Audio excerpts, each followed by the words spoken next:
Assalamualaikum warahmatullahi wabarakatuh. Alhamdulillahirabbil alamin.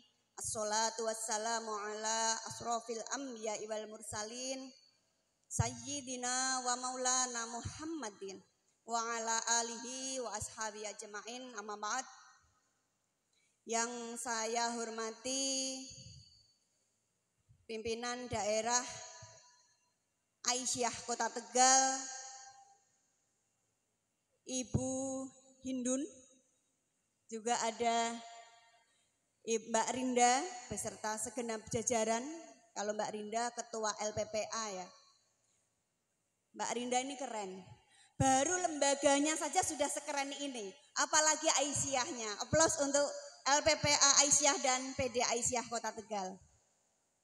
Yang saya hormati segenap narasumber,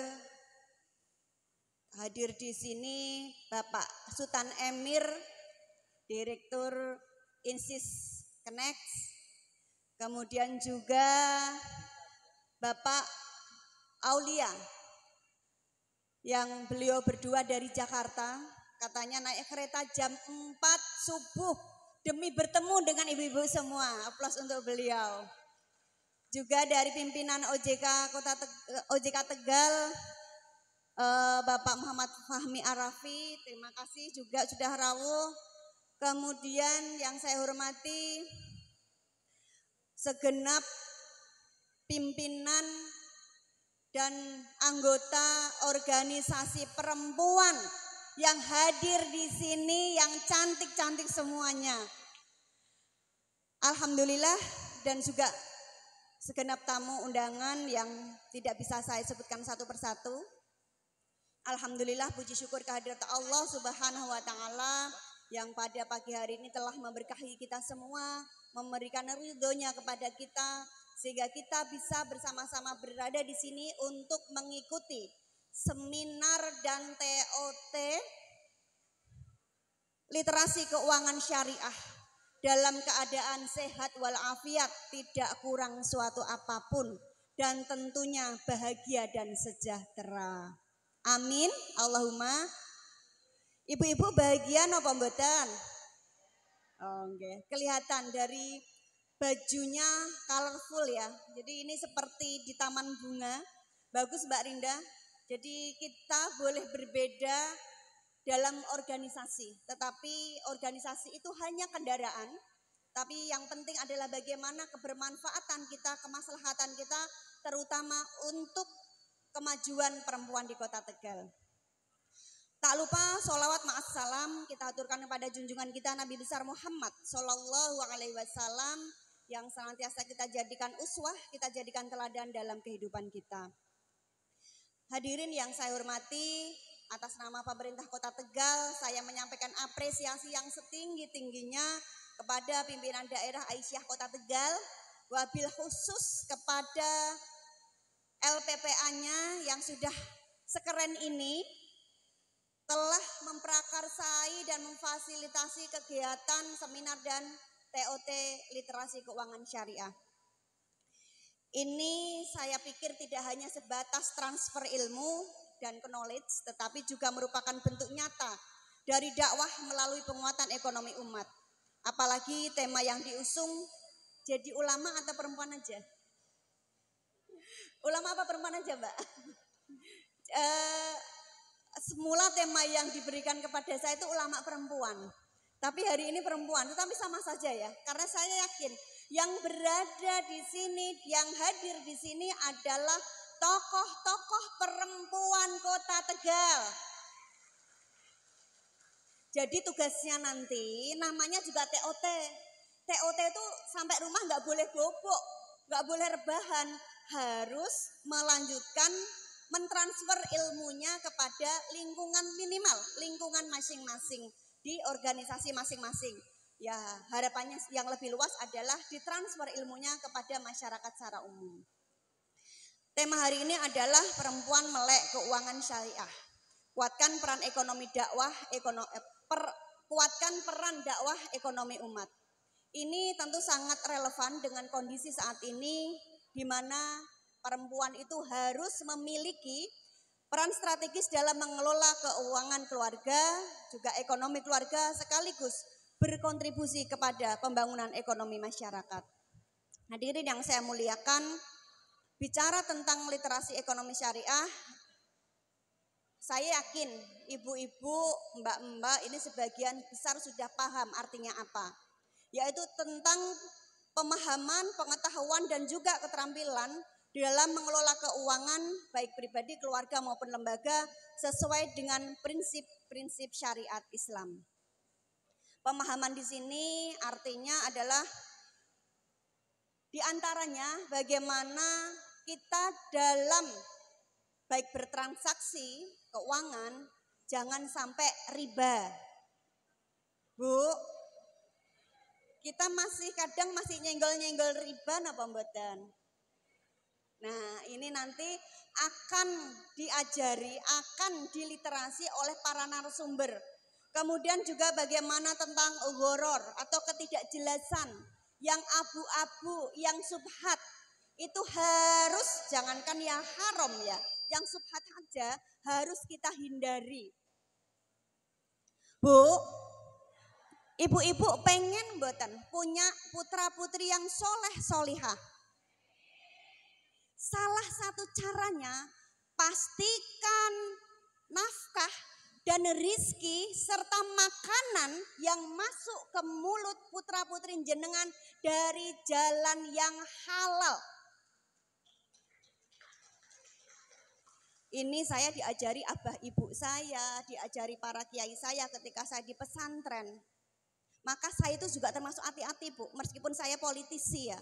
Biasanya saya pisahkan, ini uang yang benar-benar gaji yang halalan toyiban, yang menjadi hak saya, itu baru boleh untuk nafkah, baik biaya sekolah, makan dan sebagainya untuk anak-anak. Artinya ini salah satunya kenapa penting kita pakai ekonomi syariah, ya ini tadi tuntunan agama sudah jelas. Jadi salah satu caranya itu kapal tadi Mbak Rinda sudah menyampaikan, kita itu madrasatul ula, guru pertama yang tidak hanya mengajari ilmu, tapi juga bagaimana nirakati anak. Lah kayak gini bunyanya keluar Mbak. Langsung melebar kemana-mana. Oke, yang berikutnya adalah maisir atau judi. Ibu-ibu pernah enggak melihat berita di TV ataupun di online banyak sekali yang menjadi korban judol. Judol apa Bu? Judi online. Hati-hati ya Bu. Kadang sekarang itu berbagai cara dilakukan. Ya nanti narasumber saya harap bisa mencerahkan lebih detail ya. Bagaimana kita bisa menghindari judi ini. Karena memang agama itu sudah melarang dan akibatnya ya banyak sampai orang jadi miskin, kemudian bahkan sampai pangapunten ada yang sampai ya melakukan hal-hal yang tidak dibolehkan agama karena akibat dari judol itu. Kemudian juga harus ada akad. Ya, kalau transaksi yang syariah itu harus ada akad yang jelas. Ini akadnya atau tujuannya untuk apa ini juga harus diperjelas. Kemudian juga harapannya dengan literasi keuangan syariah ini, pengetahuan tentang produk keuangan syariah ini juga meningkat. Bagaimana juga dalam mengambil keputusan sesuai dengan prinsip-prinsip Islam. Ibu-ibu yang saya cintai, saya banggakan, serta hadirin semuanya, potensi dan tantangan ekonomi umat ini sama besarnya. Ketika bicara tentang potensi misalnya, jumlah penduduk muslim di kota Tegal sajalah, atau di Indonesia, kita ini kan penduduknya mayoritas. Tetapi tantangannya sebaliknya, ekonomi syariah itu belum begitu mendominasi gitu. Bahkan ya ini sih progresnya saya lihat sudah mulai membaik gitu ya. Tetapi belum semuanya lah, mungkin baru 10% atau berapa itu yang baru bisa kita kuasai. Kemudian contoh lagi potensinya, masjid, musola, tempat ibadah di kota Tegal ini ada sekitar 500-an. Ini juga potensi. Kemudian juga keuangan syariah, ada lembaga pendidikan mulai dari TK sampai perguruan tinggi, lembaga pendidikan Islam ya di sini ya. Ini kan juga banyak sekali. Misalnya Aisyah, Muslimat NU. Ini kan punya lembaga-lembaga pendidikan Islam. Ini juga merupakan potensi kita. Belum lagi pondok pesantren, kemudian rumah sakit, klinik, rumah sakit Islam itu juga kita ada di sini. Kemudian juga yang menjadi potensi ekonomi syariah diantaranya ada juga ormas Islam, termasuk ormas perempuan Islam. Kemudian waf atau zakat, infak, sodakoh dan wakaf. Termasuk di dalamnya adalah wakaf produktif yang hari-hari ini saya sering keliling untuk bicara tentang wakaf produktif. Kemudian juga haji umroh misalnya. Haji umroh ini kan potensinya sangat luar biasa. Kemudian pertumbuhan industri halal, ini mulai dari makanan, kemudian keuangan, kemudian kosmetik, skincare. Hari ini yang nggak pakai skincare siapa? Saya pikir semua pakai ya. Ini juga, oh nggak pakai, pakainya air wudhu. Masya Allah, subhanallah, tabarakallah. Air wudhu aja sudah bisa seglowing ini ya. Ya, ini juga skincare, kosmetik. Sekarang kan banyak produk halal. Bahkan kemarin itu, kalau ini saya kurang cocok. Ada yang menyebutkan jilbab halal. Ya Mas Emir ya. Ya saya kok bisa ya, apa hijab halal. Jadi kalau kesannya ada yang halal, ada yang nggak halal gitu. Nah ini masa debatable nih. Kalau saya kelompok yang tidak sepakat gitu ya. Artinya harus diperjelas, jangan sampai marketing itu menjadikan hukum agama menjadi abu-abu. Kemudian dukungan teknologi dan digitalisasi, saya berharap kita para perempuan Kota Tegal ini menjadi perempuan yang cerdas dalam memanfaatkan era digital ini. Punya HP jangan cuma untuk selfie, punya HP jangan cuma untuk ngevlog, hai guys, lagi mukbang nih sama Besti. Enggak apa-apa begitu, tapi cobalah HP gadget kita ini dipakai untuk yang jauh lebih manfaat. Misalnya mengupgrade skill keilmuan kita untuk sarana misalnya usaha, apalagi ya saya lihat banyak sekali ini tadi yang buka bazar gitu ya. Ini harus kita manfaatkan betul. Dan ada produk-produk atau marketplace halal juga sudah ada sekarang. Sementara tantangannya tadi saya sebutkan masih belum masifnya atau belum banyaknya pemahaman tentang keuangan dan ekonomi syariah. Ini menjadi tantangan tersendiri buat kita semua. Kemudian kesenjangan ekonomi dan ketimpangan akses, ini terutama bagi perempuan, karena kadang akses para UMKM untuk mengakses dengan lembaga keuangan syariah juga belum banyak, apalagi lembaga keuangan syariah di daerah-daerah itu kan masih sangat terbatas. Kemudian berikutnya minimnya inovasi dan SDM yang berkualitas. Ini salah satunya hari ini seminar dan TOT ini adalah menjawab tantangan ini. Aplaus untuk Mbak Rinda dan LPPA Aisyah. Kemudian stigma dan kurangnya edukasi publik. Misalnya syariah itu enggak kompetitif, kemudian hanya untuk kalangan tertentu. Contohnya lah, kadang orang kan mikir gini, katakan penggunaan bank ya. Kan sama saja, saya pakai bank konvensional sama bank syariah. Ini ada yang datang nggak dari bank syariah? Dari mana? Oh BTN. Nah ini tantangan nih mbak-mbak yang cantik-cantik dari BTN syariah. Orang itu masih cenderung pakai, saya yang pakai konven aja deh. Nggak pakai yang syariah, toh sama saja gitu. Atau mungkin mikirnya ini untuk kalangan tertentu. Nah ini mari didobrak bersama-sama tantangan-tantangan ini kita jawab bersama-sama dengan adanya TOT ini. Ibu-ibu yang saya cintai, saya banggakan beserta segenap hadirin yang dimuliakan Allah. Kalau melihat data, sebenarnya perkembangan keuangan ekonomi syariah ini sudah cukup bagus, tetapi menurut OJK, ini nanti biar divalidasi sama OJK ya, menunjukkan tingkat inklusi keuangan syariah nasional masih di bawah 10%. Tepatnya nanti diceritain ya Mas. Ini tadi yang menjadi tantangan kita bersama, tetapi yakinlah bahwa peluang untuk mengembangkan literasi dan inklusi keuangan syariah masih sangat terbuka lebar. Sehingga gerakan-gerakan literasi seperti ini sangat luar biasa dan saya berharap juga akan dimasifkan dan dilanjutkan di masing-masing organisasi. Bapak Ibu hadirin yang dimuliakan Allah, dalam kehidupan sehari-hari perempuan seringkali menjadi pengelola utama keluarga. Bu, kita di rumah itu tugasnya jadi apa, Bu? Jadi chef. Kayak drakor yang terbaru ya, siapa yang nonton? Bon Appetit. Ya, saya penyuka drakor ya. Jadi chef, jadi menteri keuangan ya, menteri pendidikan, apalagi? Belum lagi mijitin suami. Ya, peran kita banyak. Nah, salah satunya ini kenapa LPP Aisyah mengundang panjenengan semua ya agar kita menjadi perempuan-perempuan yang cerdas dalam memanage keuangan keluarga termasuk di dalamnya secara syariah. Kemudian juga ketika bicara tentang ya ini karena temanya nggak jadi ulama ya, tetapi saya akan mengajak kita semua untuk meneladani salah satu tokoh perempuan hebat. Ketika saya ditanya, Bu Iin itu idolanya siapa?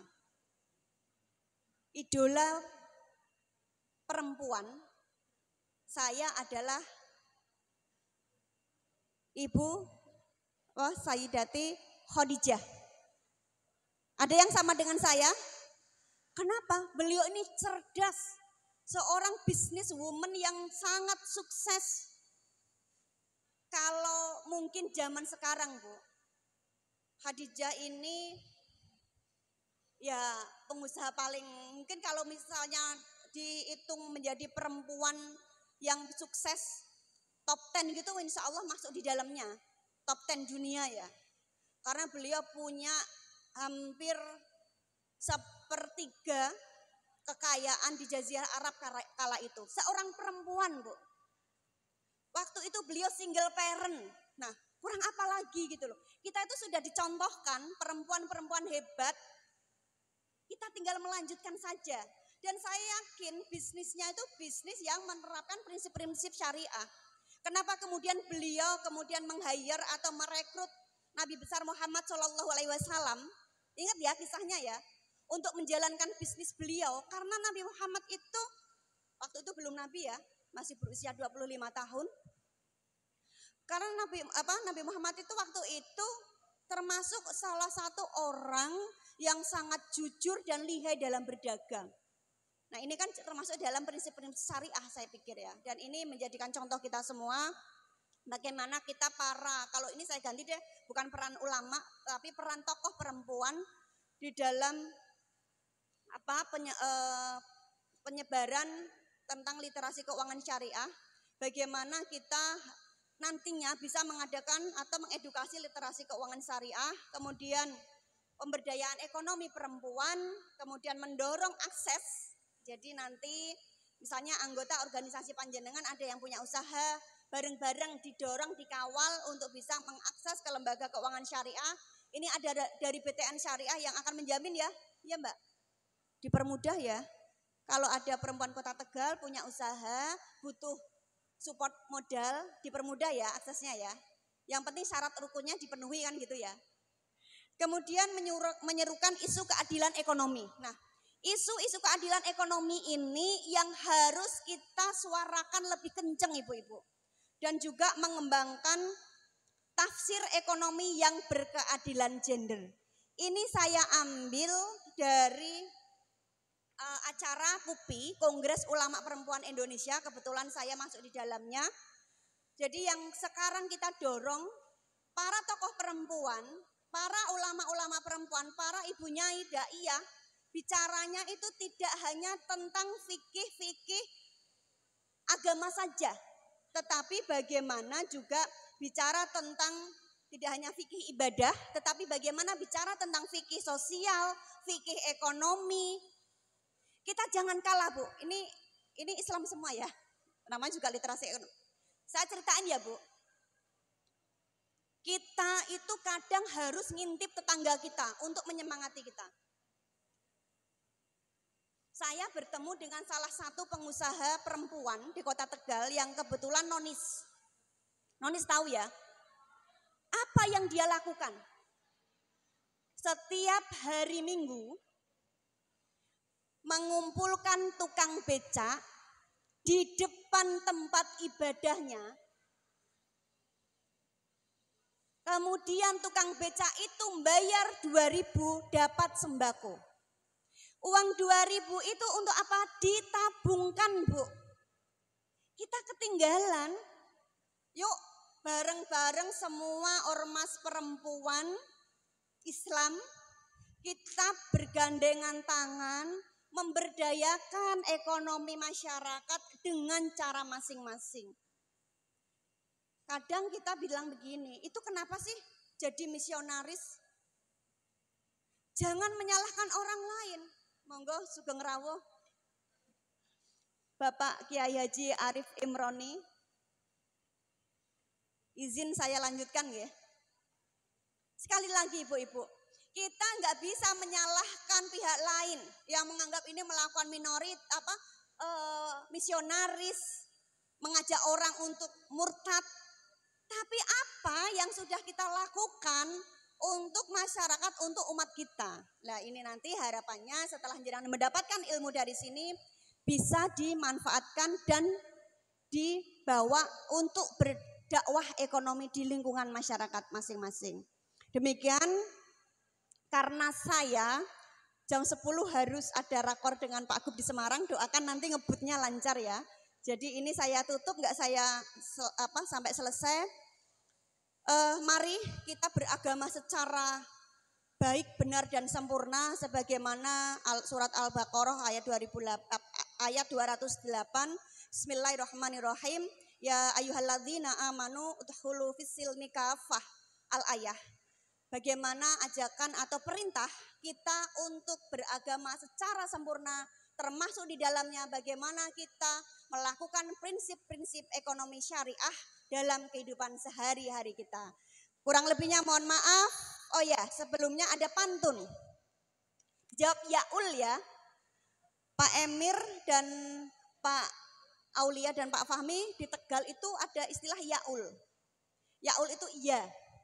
Jadi ini kalau saya yang baca pantun jawabnya Yaul.